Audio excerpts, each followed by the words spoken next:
ഇന്റർവ്യൂവിന് പ്രിപ്പയർ ചെയ്യുമ്പോൾ കോൺഫിഡൻസ് കൂട്ടുന്നതിന്റെ ഭാഗമായി സബ്ജക്ട് റിസർച്ച് ചെയ്യുകയും ടെക്നിക്കൽ സ്കിൽസ് പോളിഷ് ചെയ്യുകയും ഒക്കെ എല്ലാവരും ചെയ്യാറുണ്ട്. പക്ഷേ കോൺഫിഡൻസ് കൂട്ടാനുള്ള ഒരു വലിയ സൂത്രം നമ്മുടെ ഉള്ളിൽ തന്നെ ഒളിഞ്ഞിരിക്കുന്ന കാര്യം നമ്മൾ പലപ്പോഴും മറന്നുപോകും. നമ്മുടെ ജീവിതത്തിൽ ഇതുവരെ നമ്മൾ നേടിയ കാര്യങ്ങളെല്ലാം, എല്ലാ നേട്ടങ്ങളും എണ്ണി നിരത്തി പറഞ്ഞു പഠിച്ചു വെക്കുക, അഥവാ being ready with your own list of achievements confidence boost ചെയ്യാനുള്ള ഒരു ഏറ്റവും എളുപ്പമുള്ള മാർഗമാണ്.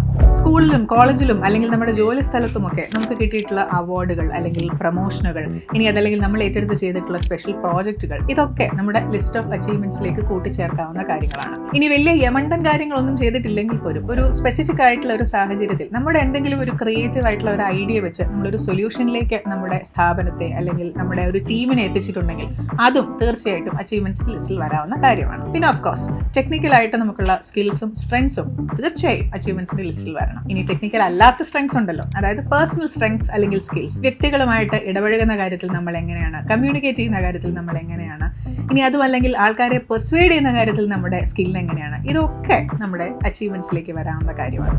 സോ അച്ചീവ്മെന്റ്സിന്റെ വലുപ്പത്തിലല്ല കാര്യം, എന്താണെങ്കിലും അത് ലിസ്റ്റ് ചെയ്ത് വെച്ച് പറഞ്ഞ് പഠിച്ച് നമ്മൾ അതിൽ കോൺഫിഡൻറ്റ് ആവുക എന്നുള്ളതാണ്. കാരണം ഈ അച്ചീവ്മെന്റ്സ് ലിസ്റ്റ് ചെയ്ത് പറയാൻ പറ്റുന്ന ഒരു ചോദ്യം നമുക്ക് ലഭിക്കണം എന്നില്ല. പക്ഷെ പല ചോദ്യങ്ങളിലൂടെ നമ്മുടെ അച്ചീവ്മെന്റ്സിനെ നമ്മുടെ ഇന്റർവ്യൂവറിലേക്ക് പുഷ് ചെയ്യാൻ സാധിക്കുമ്പോഴാണ് നമ്മുടെ ഇന്റർവ്യൂ ഇഫക്റ്റീവ് ആവുന്നത്.